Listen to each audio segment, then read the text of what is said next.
Next up, we have Will Cadell. He will be talking about openness as a strategic advantage. So let's welcome Will to the stage.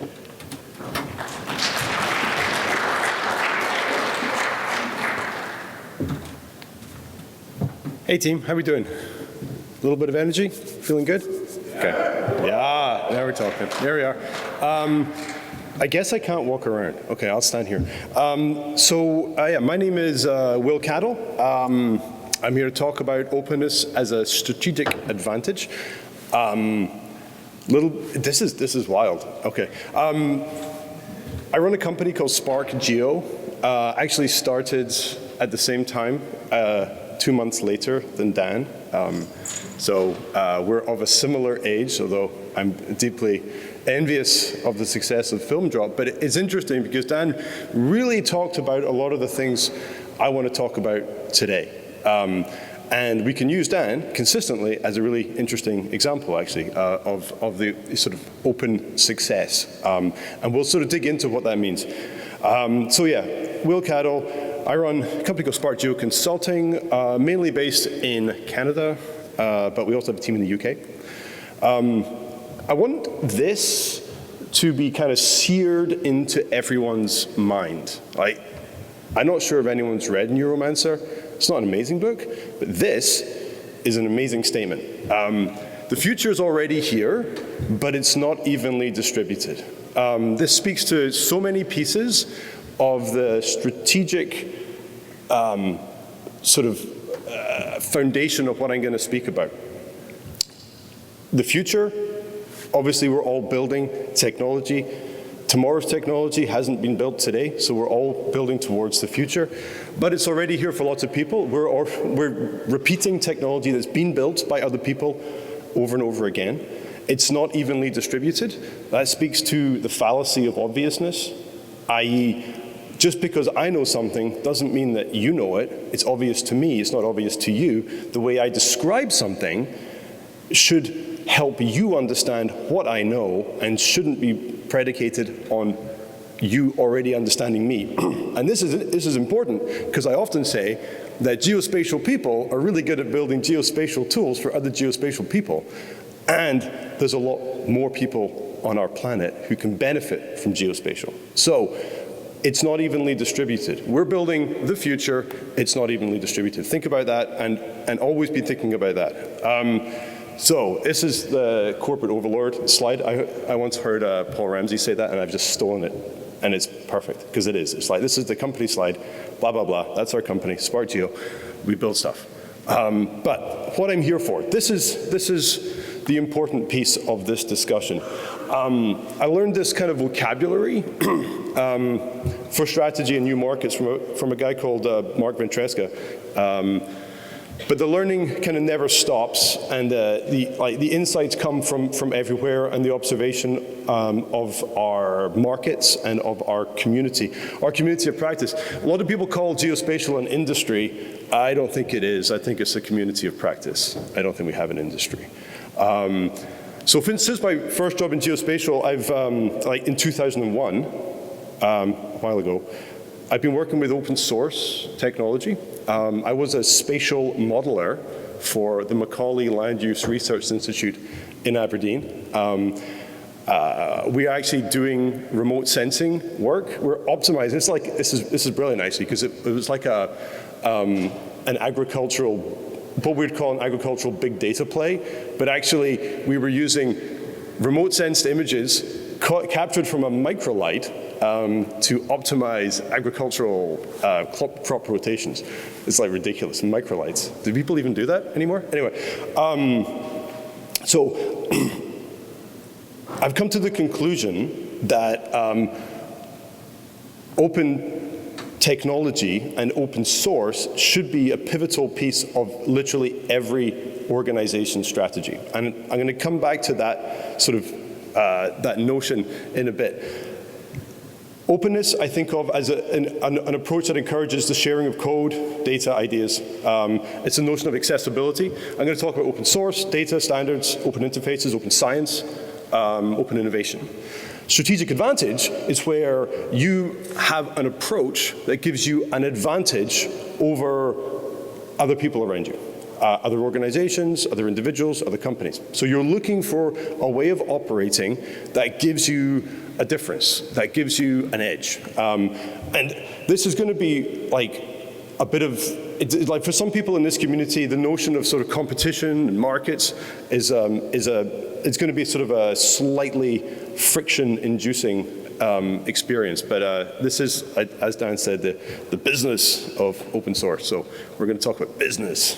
So we're going to talk about competition. Complementary assets. Think about things that enable other things. So in the automotive industry, think about gas stations. Like Toyota doesn't build gas stations, but without gas stations, you're not going to be driving your car. So the proliferation of gas stations enables the automotive industry. We have complementary assets in geospatial. We have the cloud.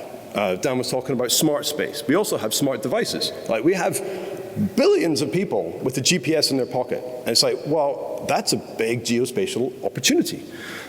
We have AI and algorithms. Even a year ago, before large language models became a real thing, we still had AI and algorithms. We had a culture of algorithms. And we have open source, open data, open standards. What I'm sort of blobbing together as openness, if you like. So all those things, all those complementary assets have kind of evolved. And they've evolved independently. And that's the really amazing thing about complementary assets, is that they do evolve independently of each other, and indeed independently of us. But they can provide a distinct advantage. So if you think about all those things that have been happening around us, like access to space is cheap, so therefore there are more sensors in the sky.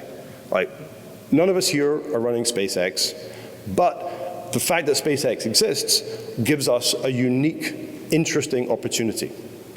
None of us here are running the cloud. Well, actually, there are a couple of people here who are running a cloud. But the fact that the cloud exists gives us, as geospatial people, a unique, interesting opportunity. So this notion of modern geospatial, which is like a very kind of easy term I put together to help me understand things.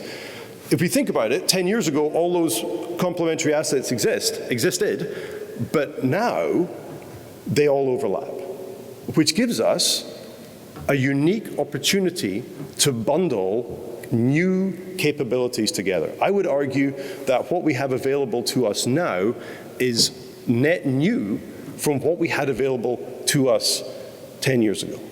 Like, what we are doing is a new industry, a new community of practice, and I don't think we fully understand what we can actually do. I would argue that we're still exploring.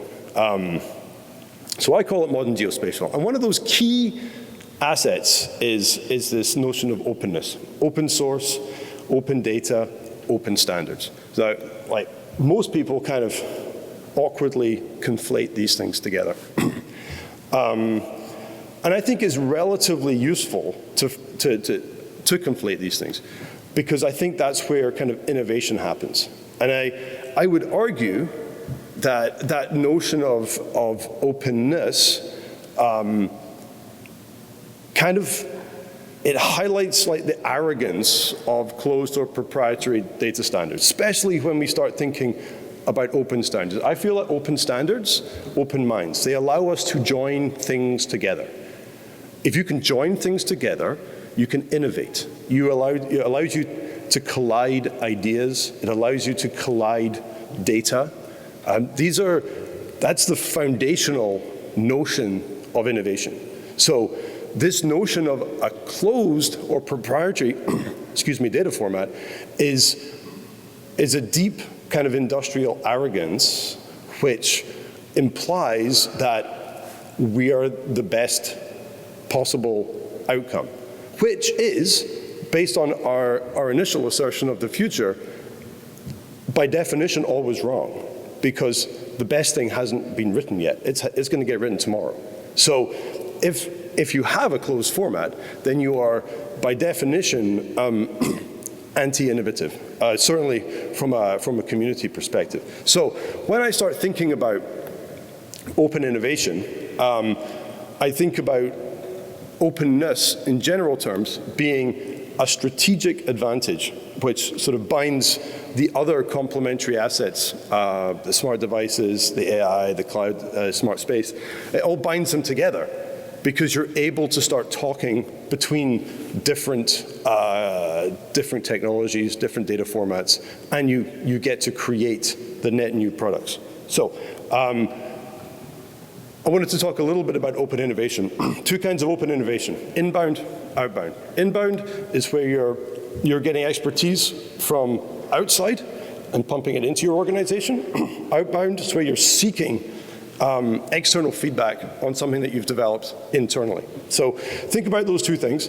And it's like kind of an arbitrary way of thinking about it, and it doesn't, I mean, this is like, what, in air quotes, textbook way of thinking about it, but it's also how the community outside geospatial and outside openness thinks about open innovation. Excuse me. So inbound, outbound. It makes sense. Like, am I pushing out or am I pulling in? Open source, open innovation. I mean, like, you can do these things independently of each other, but it's better as a team. So that's what the slide means. Like, all the movies are better in a group. You can do them individually, but they're kind of awkward, a little bit lumpy, not quite so fun. So that's a stupid slide, but you get my point. Open source makes sense in an open innovation environment. So the point of open innovation, I feel, is that you get a multiplicative effect. It's a hard word to say when you've had a late night, so hold on. But it also allows the impossible to happen.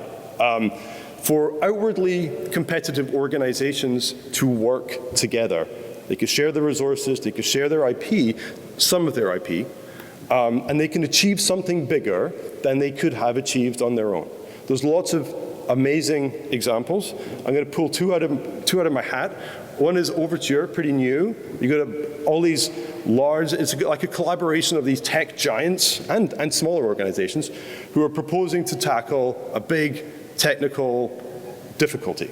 It's kind of a pay-to-play model, but it's also an example of open innovation, like organizations genuinely working together in an open environment. And notionally acknowledging that working together gives them a competitive advantage in the marketplace. And that's kind of interesting. Each of those big organizations has a different marketplace, and they all notionally feel that they're getting value out of working together. So that's cool. Stack is another place. And Stack's also interestingly different in that everyone is agreeing that it's useful for the community to use a common standard. And it was I would argue, the actual sort of community, the practitioners who came together to create the standard. It wasn't necessary, and whether it would be sort of government or actual companies, they all came together and said, hey, if we actually agreed on this, then we can all win. And I think that's the notional benefit. So if you start thinking about that, and you start thinking about the open geospatial market, you get to this place where we have these kind of symbiotic relationships. So open geospatial market, I'm going to start speeding up because I'm going to run out of time. The open geospatial market is interesting because of the small nature of most of the major organizations. Like, like we can frame that a lot of different ways. I'm not including the tech giants in the open geospatial market. I'm thinking about like, I think there's maybe 10,000 individuals. Maybe I'm being unfair there, but I think there's probably about 10,000-ish individuals involved there.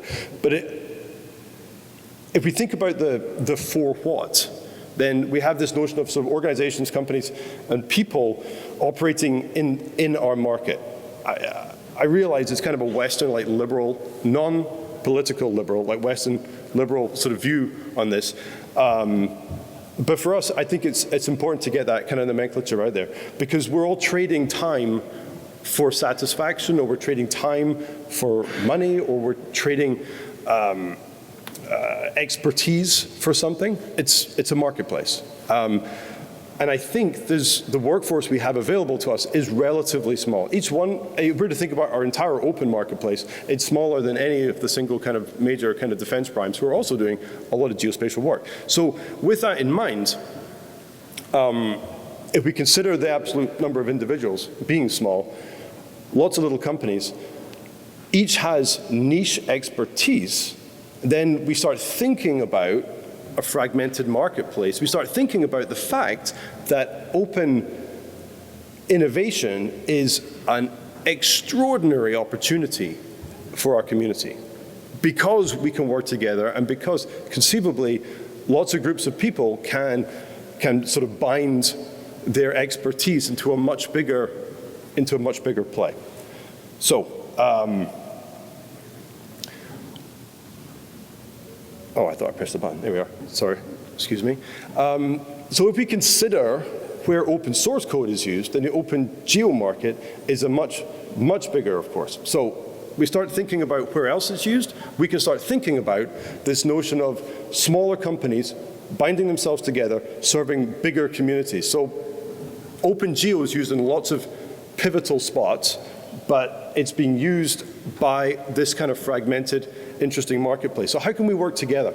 Here's a model for open innovation. If we start thinking about the model, we can start seeing that we can work on an open piece in the middle of our business, and we can have niche product features on the outside. This is literally almost exactly what Dan's talking about. Dan's got an excellent example of what I would call an open innovation model, where there are opportunities for people to work on a common code base, but he's providing extra value and is investing in the extra value that creates then an amazing business on top of that. Other people might also use that code base and do something with big agriculture, or they'll do something with mining, and that's fine.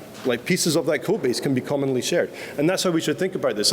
When I first started Spargeo a long time ago, we worked for US tech sector in the most part, going to San Francisco, sitting down and having coffee with people. And I would say, you know what, there's lots of proprietary software. Why are you talking to me? And they're like, yeah, but that's cool, but we want to own the IP at the end.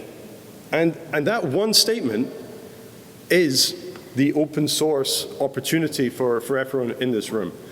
It's allowing people to build big businesses with a common code base in the middle that a fragmented marketplace can conceivably share, which is very important when you start thinking about those common shared code bases and this opportunity to invest and then build bigger things. Because I would argue that a lot of the internet is very repeatable, or highly repeated, if you like. So we're all doing authentication frameworks, we're all doing this, we're all doing that. We're all using GDAL, we're all using different pieces of the framework. So it's easy to see pieces that can be repeated and invest in those pieces. So commercial caveat, just because it's free doesn't mean you shouldn't pay, which is important, because either you need to contribute back or you need to actually pay people. So highly recommend people to jump on NumFocus and pipe some money to GDAL. Highly recommend paying the good people to maintain QGIS, for instance. Those are important things. Corporations should be good citizens. But we also have to have this acceptance that not all corporations or organizations will be good. And also, we should also have this notion and remember that just because we're all happy people and doing good things with geospatial technology, other organizations might not be. So open source does have that slightly darker side. It enables other people to do things. So we have to be cognizant of that. Finally, I wanted to address this sort of, I think this is possibly the most important piece of my whole statement today. The notion of data equity is pivotal, I think, to the benefit of an open geospatial community. So when a government or a large corporation spends money on geospatial, they have the opportunity to spend money in an open source environment, or they have the opportunity to spend money on a license. If they spend money on an open source environment, there's an opportunity for an argument to be made around data equity. And in particular, I would point out that those most affected by climate change are those least enabled to respond or manage or monitor in a meaningful way. So if those communities have access to robust data and technology platforms, then there's an opportunity to address an inequity in our society. That inequity can be addressed through open technology by allowing investments made by one major government into other technologies.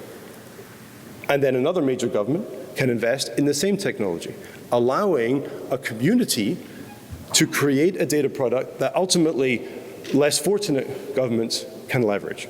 That is an equity that simply doesn't exist in the classical proprietary software world.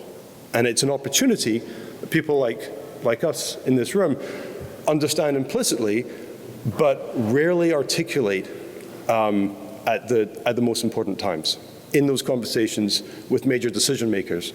So I would highlight that from an organizational economic development perspective, when we get the opportunity to have those discussions with those decision makers, we really should be thinking about that.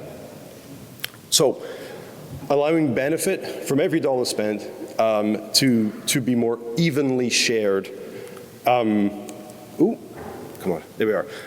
Is this different from open core? I don't think it's really that different. I would say that the open core model, which I'm sure we're all familiar with, has become a little bit problematic of late, and you find that some organizations kind of move away from this notion of openness over time. So I think I think we need to be careful around that, but I'm highly motivated to praise organizations that succeed using openness and using open technology. So I'm not necessarily against that that model, but we have to be careful with it. And okay, so finally, Bill's getting edgy. He's going to kick me off the stage. So this is my second last slide. The problems our geospatial community is facing are too big and too complex to ignore openness. So our fragmented marketplace, if we are able to team up effectively on robust projects, there is an ability to do things that we simply couldn't do alone.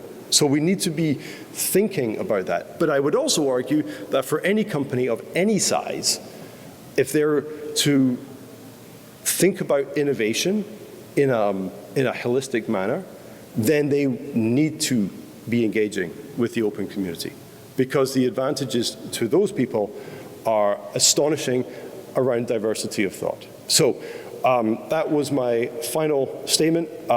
That's me. If you want to get more stuff like this, strategicgeospatial.com, Substack, like everyone else, feel free to find me, and thank you very much. Happy to take questions.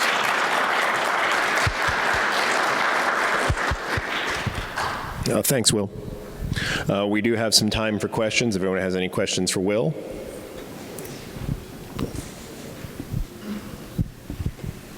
I'm going to get my steps in now. Oh, I thought I saw a hand over here.